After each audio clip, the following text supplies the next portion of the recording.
여러분, 사람은 누구나 그러죠. 지나온 세월이 아무리 힘들고 고생스러워도요, 마지막이 좋으면은 웃으면서 이렇게 말하잖아요. 그래, 그때 나도 그런 때가 있었지. 그런데 마지막이 좋지 않으면 어떻습니까?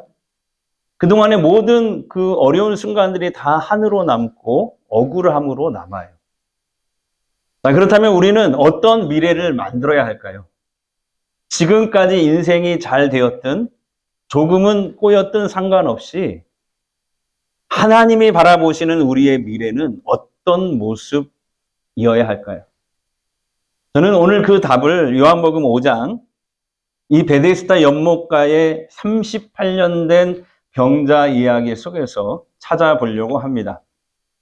오늘 본문을 보면은 예수님께서 유대인의 명절을 맞이해서 예루살렘으로 올라가셨습니다.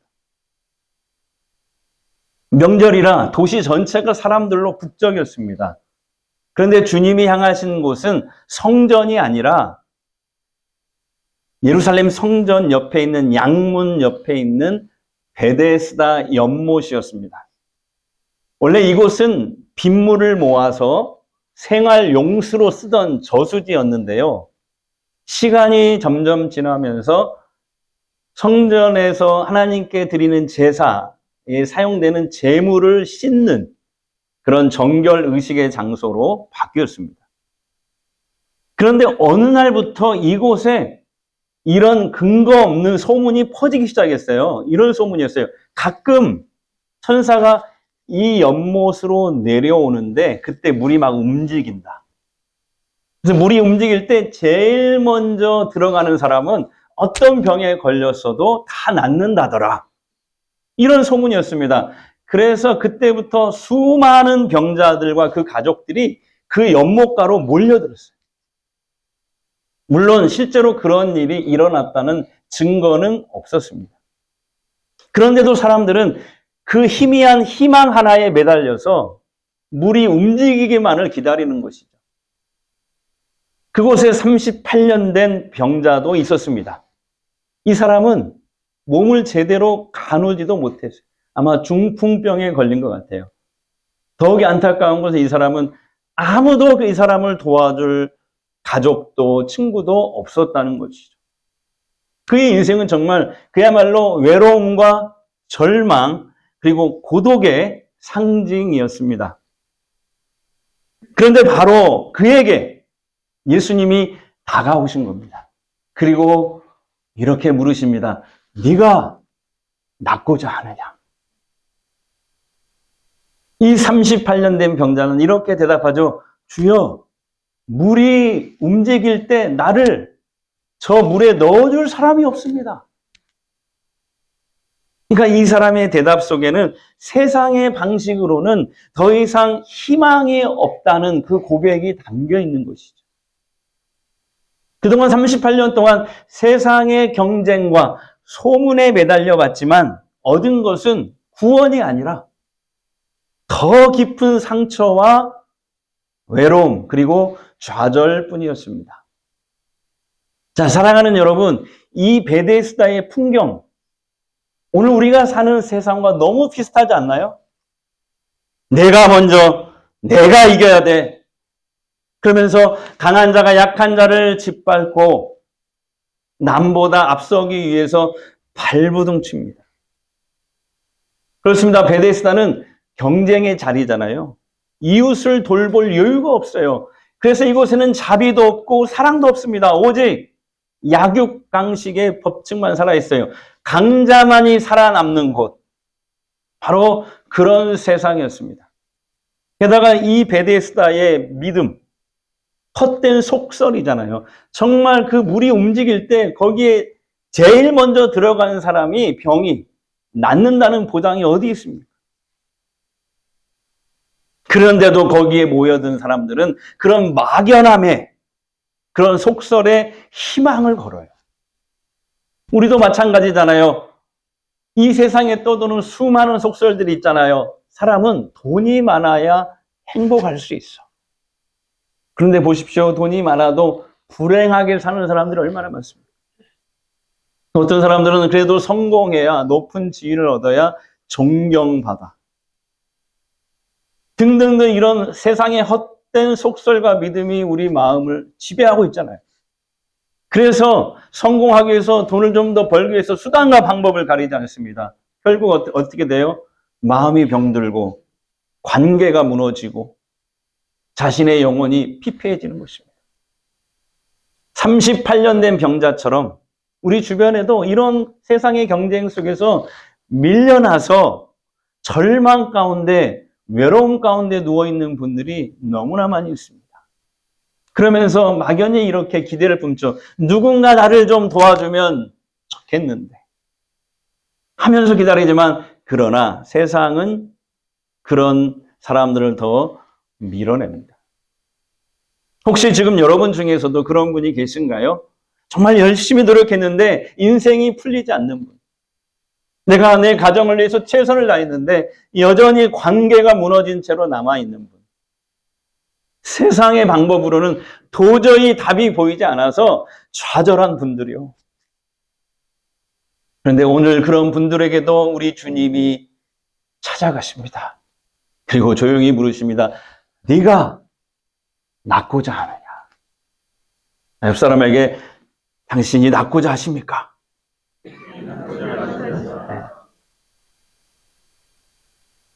2년 전에 제가 말씀드린 적이 있는데요. 2년 동안 새로운 생각들이 조금 많이 늘었기 때문에 다시 한번 이 얘기를 하겠습니다. 제가 부목사 시절에 섬겼던 교회 권사님 이야기입니다. 이분은 언제나 교회에서 웃음이 이렇게 얼굴에 가득했고, 그리고 교회 안에서도 굳은 일도 마다하지 않고 솔솔수범하신 분이에요. 교회 다닌 지 10년밖에 되지 않았는데 식당 봉사부에서 이렇게 점심을 준비하면서 교회를 섬겼어요. 그래서 장로님들도 이분의 섬김에 감동을 해서 신앙생활을 한 지 10년 만에 권사로 세움을 받았습니다. 이분은 왜 그렇게 항상 기쁠 수 있을까? 궁금했어요. 근데 제가 가을 신방 때 그분과 이렇게 대화를 나누면서 그 이유를 직접 듣게 됐습니다. 예수 믿기 전에 이분은 무당과 우상, 귀신을 섬기며 살았던 분이었어요. 군산 분인데 군산에서 차 타고 일주일에 한 번씩 모악산 중턱에 여러분 유명한 무당 신당이 있습니다. 저도 여기 한번 가본 적이 있는데 막 제가 가는 날은 그 무당이 안수받는 날. 그래서 작두를 타고 있더라고요. 이게 제가 가서 속으로 막 기도를 하고 있더니 작두를 못 타고 짐을 싸더라고요. 할렐루야. 어쨌든 그렇게 그 중탁의 그 신당에 올라가서 우상에게 정성껏 제사를 드리는 그런 분이었어요. 근데 이분이 음식을 또 너무 또 기가 막히게 잘해요. 그래서 어느 날 하루는 이제 제사 음식을 소쿠리에다가 이렇게 다 이고지고 그 모악산을 올라가는데 갑자기 이런 생각이 들더래요. 아니 내가 이거 뭐 하는 짓이지? 이게 다 무슨 소용이란 말이냐 하며 그 제사 음식을 땅바닥에 그냥 내동댕이 친 거예요. 아이고 아까워라. 예. 그리고 그 길로 이제 산을 돌아서서 산을 내려옵니다. 그런데 이상하게 그 다음 날부터 몸이 점점 아프기 시작하는 거예요. 그래서 이제 군산 의료원에 이 병원에 갔는데 세상에 유암 말기에 6개월밖에 못 산다는 판정을 받습니다. 그 어떤 수술도 치료도 안 된다는 거예요. 깜짝 놀라서 더 큰 병원으로 가보자. 그래서 서울 강남에 큰 병원에 가서 다시 검사를 합니다. 하지만 거기서도 똑같은 판정을 받았어요. 그 순간 모든 게 허무했습니다. 왜냐하면 이분이 그동안에 성실하게 열심히 살면서 돈을 많이 모아놨거든요. 그런데 이제는 그 많은 모아놓은 돈으로도 해결이 안 되는 그런 상황이 온 거잖아요. 그저 이제 죽음을 기다릴 수밖에 없었습니다. 그런데 오늘 본문을 보면 우리 예수님은 그 수많은 병자 중에서도 가장 소외된 한 사람을 지금 주목하셨습니다. 그리고 그에게 다가가 이렇게 말씀하셨죠. 자, 8절부터 9절 다 함께 읽겠습니다. 예수께서 이르시되 일어나 내 자리를 들고 걸어가라 하시니 그 사람이 곧 나와서 자리를 들고 걸어가니라. 아멘. 놀라운 일이 일어났습니다. 38년 된 병자가 자기도 모르게 몸이 움직이기 시작했어요. 그리고 일어나 걷게 되었습니다. 그리고 자신이 깔고 앉았던 그 달아빠진 그 냄새나는 자리를, 그 돗자리를 들고 예수님 말씀대로 걸어간 것입니다. 지난 38년간 그 누구도 고치지 못한 병을 우리 예수님께서 말씀 한마디로 아멘 할 때까지 계속 할 거예요. 말씀 한마디로 치유하신 것입니다. 38년의 절망을 치유하신 거예요. 예수님은 그 수많은 병자 중에서 왜 이 병자를 주목하셨을까요? 그 베데스다 연못에 온 수많은 환자 중에서 그래도 힘있고 빽 있는 사람을 고쳐주면 아무래도 이후에 예수님을 드러내고 복음을 전하는데 또 물질로도 많이 협조를 할 것 같은데 아무래도 도움이 많이 됐을 것 같은데요. 그런데 예수님은 왜 아무도 주목하지 않는 이 38년 된 중풍병자였을까요? 생각해 보세요. 이 사람은 도와줘도 아무것도 받아낼 게 없는 그런 사람이었습니다. 왜냐하면 우리 주님은요, 사람의 조건이나 외모, 환경, 그리고 우리처럼 나에게 이익이냐 아니냐 이런 거 안 보시기 때문에 그래요. 지금 하나님의 사랑이 가장 절실하게 필요한 사람이 그 영혼이 누구냐? 그 사람을 주목하십니다. 조건에 상관없이 사랑이 필요한 그 사람을 품어주는 것. 그게 바로 우리 예수님이십니다. 그렇습니다. 주님이 말씀하시면 38년 된 병자도 그 어떤 절망과 좌절의 자리에 있는 그 어떤 사람도 그 자리를 들고 일어설 수 있습니다. 그게 오늘 성경이 주신 메시지예요.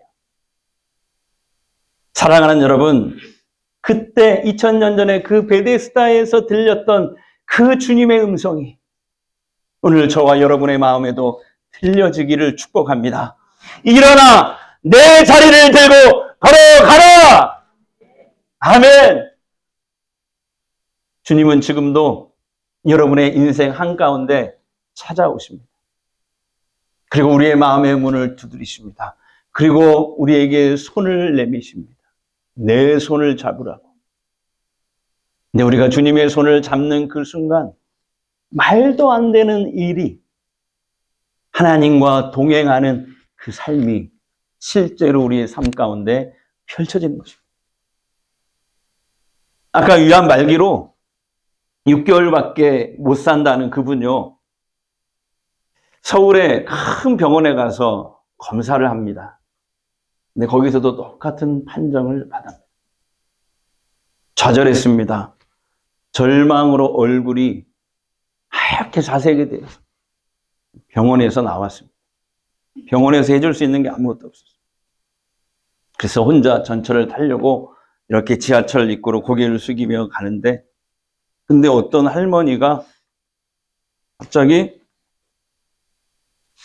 전도지를 주면서 아주머니 예수 믿으세요. 예수 믿고 천국 가세요. 그러더래요. 그래서 이분이 이 전도지를 받아서 전철을 타고 가면서 그걸 천천히 다 읽습니다. 근데 거기에 이렇게 써 있어요. 인간은 나와 이 세상의 창조주 되시는 하나님을 떠나서 자기 마음대로 죄 짓고 살다가 그렇게 병들고 죽으면 끝이 아니라 하나님의 심판이 있습니다. 죄를 지은 어떤 인간도 하나님께 갈 수가 없어요. 그래서 심판받고 지옥에 떨어져 멸망받을 그런 운명이었습니다.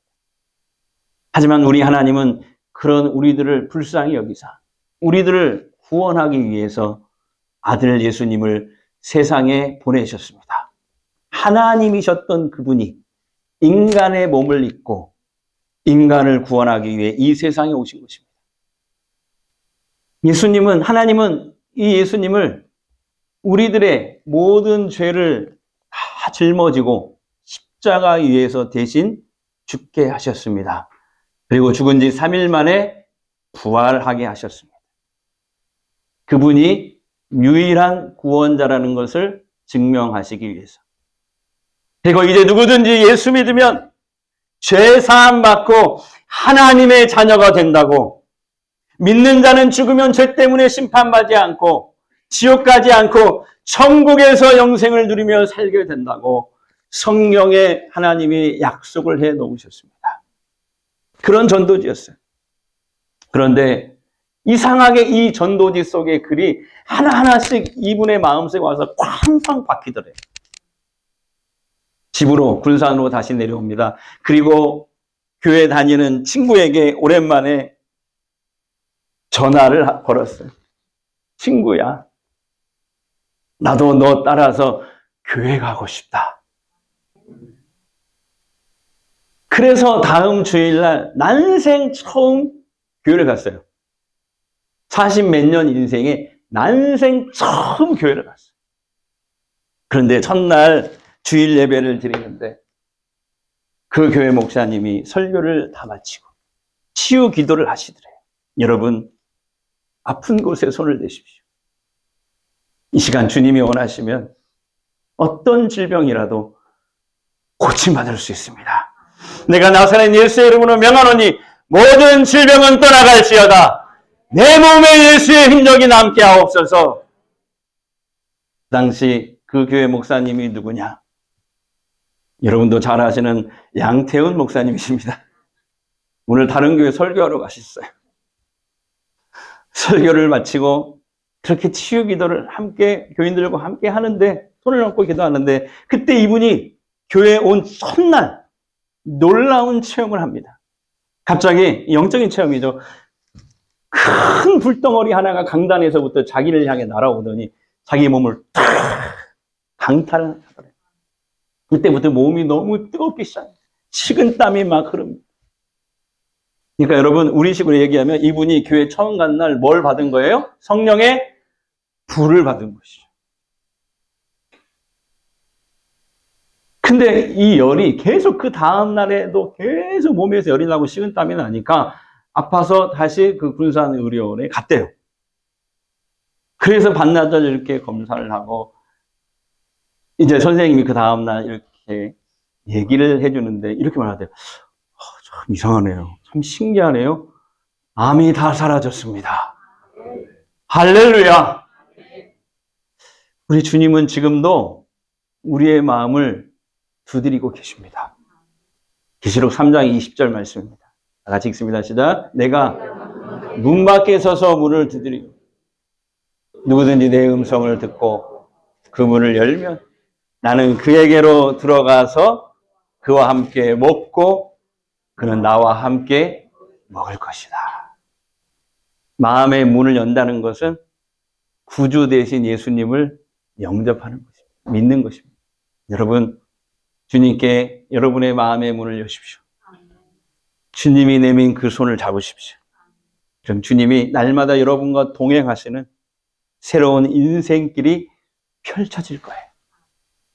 먼저 예수 믿고 하나님의 자녀가 되십시오. 성경에 이런 말이 있잖아요. 영접하는 자. 곧 그 이름, 예수의 이름을 믿는 자는 하나님의 자녀가 되는 권세를 주셨으니. 그리고 매주 교회에 나와서 예배를 드리세요. 그래서 하나님의 말씀을 듣고 그 말씀을 따라 살면 그게 주님의 손 잡고 가는 거예요. 그게.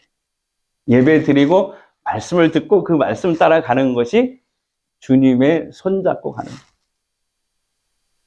성경에 이런 말씀이 있잖아요. 너무 좋아하는 말씀인데 주의 말씀은 내 발의 등불이요 내 앞길의 빛이시니. 그렇습니다. 하나님 말씀은 우리 인생의 내비게이션과 같아요. 우리가 모르는 길, 처음 가는 길 어떻게 갑니까? 내비게이션을 치고 주소를 치고 그걸 따라가잖아요. 마찬가지 우리 인생에 앞으로 어떤 일이 펼쳐질지 아무도 몰라요. 그런데 이 아무도 모르는 이 험난한 인생길을 혼자 가시지 말고 제가 예수 믿고 그 말씀을 듣고 따라가면 주님의 손 붙잡고 함께 가는 거거든요. 하나님 말씀은 내 인생의 내비게이션과 같습니다. 신기한 건요, 이거예요. 처음에 내가 말씀을 붙잡고 따라가지만요, 나중에 보면요, 그 말씀이 나를 딱 붙잡고, 나를 이끌고 푸른 초장 쉴 만한 물가로 끌고 갑니다. 지난주 화요일 다니엘 기도회 때, 한 강사님이 설교 중에 어떤 사진 하나를 보여주셨는데, 그게 참 은혜가 되더라고요. 제가 다시 보여드릴게요. 이 사진이에요. 자, 네. 이게 뭐냐면 미국 시카고에 가면 위튼 대학에 있는 성경 조형물이래요. 근데 이 성경 조형물의 제목이 좀 깁니다. 이런 제목이에요. 우리가 성경을 읽을 때 성경이 나를 읽는다. 예요. 이 조형물의 제목이 우리가 성경을 읽을 때 성경이 나를 읽는다. 다시 말하면 내가 하나님 말씀에 귀 기울이며 살게 되면 그 말씀을 듣고 따라가면 나중에 보면 그 말씀이 결국 내 인생을 붙들고 행복의 길로, 천국의 길로 끌고 간다는 거예요. 최근 여러분 사회적 이슈가 되는 한 단어가 있는데 여러분 아세요? 브레인 롯. 발음 좋았나요? 네. 이걸 우리나라 말로 이렇게 해석을 했다면 뇌 썩음. 듣기만 해도 조금 그렇죠? 이 단어가 지금 사회 이슈적인 단어입니다. 그러니까 무슨 얘기냐면 이거예요. 쇼폼은 현대인들의 뇌를 점점 망가뜨린다는 거예요. 뇌의 활성화를 점점 떨어뜨린다는 것을 이 단어로 지금 표현한 거예요. 많은 지금 현대인들이 여가 시간을 지금 어떻게 보내고 있냐면은 인스타의 릴스나 유튜브의 쇼츠, 틱톡 등 1분 미만의 짧은 영상을 보면서 지낸대요. 그런데 전문가들에 의하면 뇌 전문가에 의하면 이 쇼폼에 중독되기 시작하면 뇌에서 도파민 피로 현상이 생긴다. 예. 그러니까 애들은 치명적이라는 거죠. 예. 하지만 여러분 하나님의 말씀을 자주 접하게 되면 그 뇌 과학자들이 얘기하는 게 이래요. 하나님은 우리 인간을 창조하실 때 그렇게 만들어낼 때 하나님 말씀에 가장 뇌가 발달하고 활성화되게끔 만들어놨대요. 하나님. 그래서 하나님 말씀을 자주 접하게 되고 듣고 읽고 내 입으로 읊조리게 되면은 뇌가 활성화될 뿐만 아니라 우리 삶 자체가 살아나는 놀라운 역사가 일어난대요. 자, 수일팔 아시죠? 여호수아 1장 8절 우리 다 함께 읽겠습니다. 자, 시작. 이 율법책을 내 입에서 떠나지 말게 하며 주야로 그것을 묵상 하가하여 그 안에 기록된 대로 다 지켜 행하라. 그리하면 내 길이 평탄하게 될 것이며 내가 형통하리라. 아멘. 그렇습니다. 우리가 쇼폼이 아니라 하나님의 말씀을 정말 가까이 할 때 그 하나님의 말씀이 나를 붙잡아주고 나를 바른 길로 인도하는 이 놀라운 경험을 하게 된다는 거예요.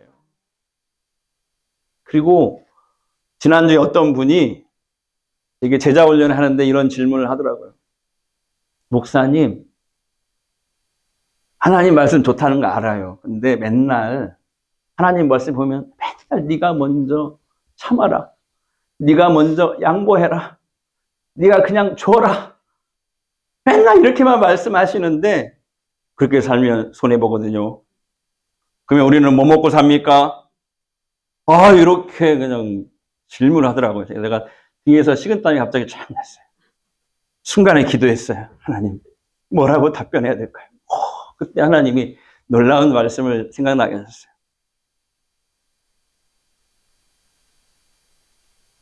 우리는 하나님이 계시잖아요. 하나님이 계시잖아요. 주의 말씀을 듣고 주께서 기뻐하시는 삶을 살면 여러분 주책 인생이 됩니다. 주책 인생이 뭔지 아세요? 주님이 책임지는 인생. 줄여서 주책 인생. 사랑하는 성도 여러분, 우리 주님이 말씀하시면 그 말씀이 내 귀에도 내 마음에도 들려오기 시작하면요, 우리는 오랫동안 눌려있던 그 어떤 절망의 자리에서 다시 일어날 수 있어요. 주님이 말씀 한마디로, 주의 말씀 한마디로 우리의 인생을 새롭게 일으켜 주시거든요. 내가 일어서는 게 아니라 주님이 일으켜 세워주시는 거거든요. 여러분, 예수 믿고 하나님의 자녀가 되십시오. 그분의 말씀을 기준으로 삼고 따라가십시오. 그러면 반드시 주책 인생이 되셔서 결국 마지막에 웃는 복된 인생이 될 겁니다. 자, 옆 사람에게 한번 주책 인생이 되십시오.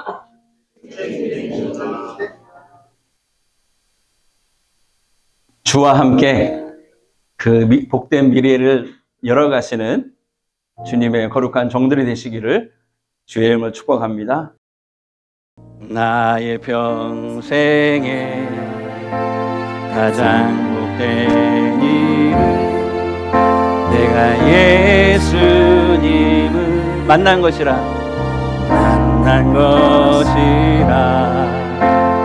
나의 평생에 가장 잘한 일은 내가 예수님을 주로 섬긴 것이라. 이 세상 살 동안 내가 걷는 길이 때로 험하여서 넘어질 때도 주의 강한 손이 나를 붙드시니 나는 예수님만 주로 섬기며 살리. 나는 주를 섬기는 것에 후회가 없습니다. 내가 걸어온 모든 시간 다 주의 은혜니 내가 걸어갈 모든 날도 주만 섬기며 살리. 오직 예수 이름 부르며 살아가리라. 이것이 나의 반등이요. 이것이 나의 찬송일세. 나 사는 동안 끊임없이 그주를 찬송하리. 이것이 나의 간증이요. 아멘. 이것이 나의 간증이요. 이것이 나의 찬송일세.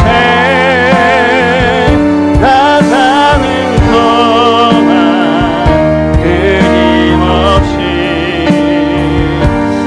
구주를 찬송하리로다. 이 시간 우리 한번 합심해서 기도하는데요, 여러분, 우리 주님이 말씀하시면요, 38년 된 병자도, 아니 어떤 절망과 좌절의 자리에 주저앉아 있을지라도 그 자리를 들고 일어설 수 있습니다. 그게 성경이 오늘 우리에게 주시는 메시지거든요. 우리 주님은 조건이나 외모나 환경이나 이런 거 보시지 않으세요. 하나님의 사랑이 필요한 사람이 누구냐? 그 사람을 바라보시고 품으시는 분이세요.